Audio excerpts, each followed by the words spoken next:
Welcome to this week's episode of You Don't Know Jack. Here we have guest star Jack Tocho Jr. So Jack, where are you from? I'm from Boston, Massachusetts. Was raised there for about 15 years. Moved to Charlotte when I was like 15. Probably, yeah, that's about right. And lived in Charlotte for 3 years. Went to Independence High School, and also went to high school with this man Jack right here.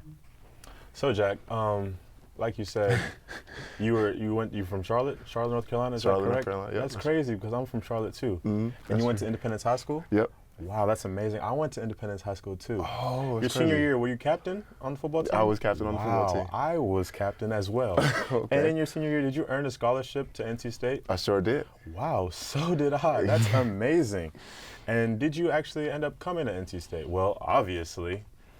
Now here we are. So, what made you want to be such a great person like Jack Tocho? Like, did you just, like, when you were born, were you just like, let me find somebody to follow and model and actually emulate and actually be? You just decided to be Jack? Is that what happened?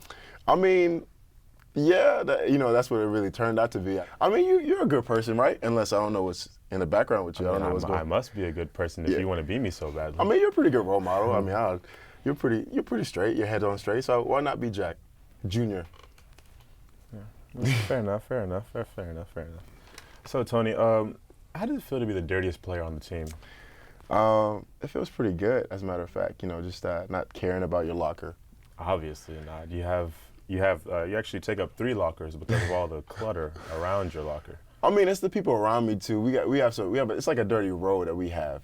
Technically, I think I'm the cleanest compared to everybody else. Really? Yeah, you could show some pictures. You could see MJ's locker. You could see Chubb's. They're pretty dirty too. But we'll leave that for another discussion. That's true. Mm-hmm. So, how is the tree growing under your bed? The tree.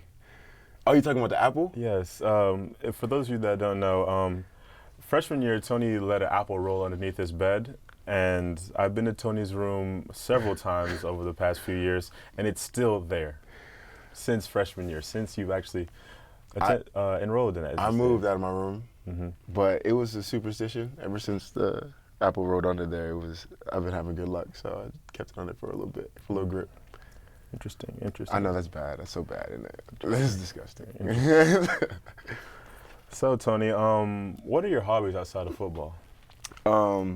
I'm in music production. I really want to be, after football, maybe like a producer.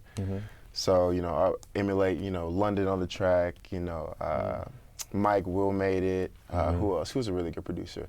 Timberland. You can compare me to them of how good I am at this point. So. Really? Yeah. You're at that caliber already? It's something slight. Something slight. But, eventually, after football's done and all over with, you'll see me on stages, that kind of stuff, DJing, and all that kind of good stuff. So what is your stage name? It's called Cinco. Cinco? Cinco. How'd you come up with that one?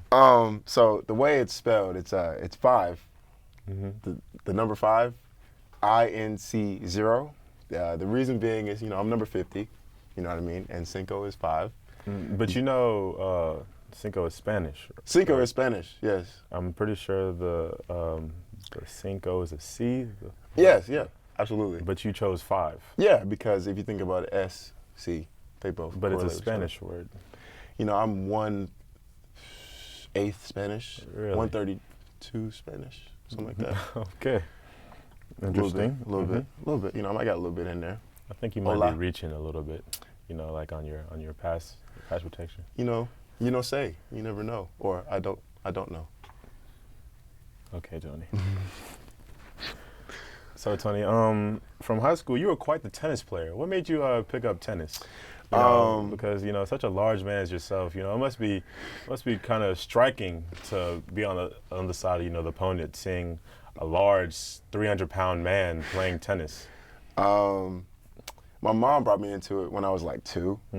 My dad never, he was a wrestler. He never really wanted me to wrestle. But my mom, she kind of forced me to play tennis. Loved it ever since I picked up a racket. Being big my whole life, I was 250 pounds in the 5th grade. I'm sorry. I didn't mean to. Sorry. But that's what I was. I also did play tennis at that time. And, I was big, running around the court. You know what I'm trying to say? Smacking up little kids, they'd be scared on the court. That's why that's why I thought I won, because they were scared of me. But otherwise, I loved it since I was that little. Played in high school, did really well there too. Was #1 singles player. So I was the kind of guy when you came on the court, it was like, you know, he's not going to be fast. He's not going to be that one who gets the ball or like who even tries to return it. But they kind of changed their mind after the first couple shots. So it was pretty good. It's pretty good. I'm proud of you, son. Appreciate it. I'm very proud of you. Yeah. So, how are you and your best friend, Tyrone Prescott? We're good. We're good. We joke around a lot to each other. You know, we make fun of each other's backs. You know, I call his back. You know, it looks like an elevator. It looks like a mountain. His back is pretty big. That's why we make fun of each other's backs and stuff like that. So, Big T's back looks like an elevator. What does your back look like?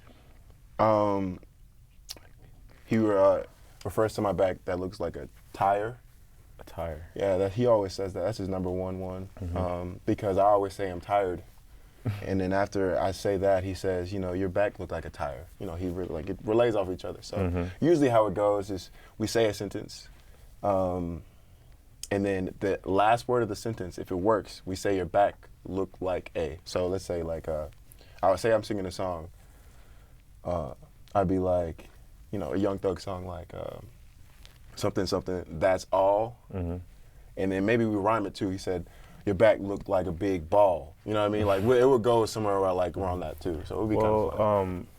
From my perspective, I've seen your back, and I might compare it to like a semi-truck. You know, is that reasonable?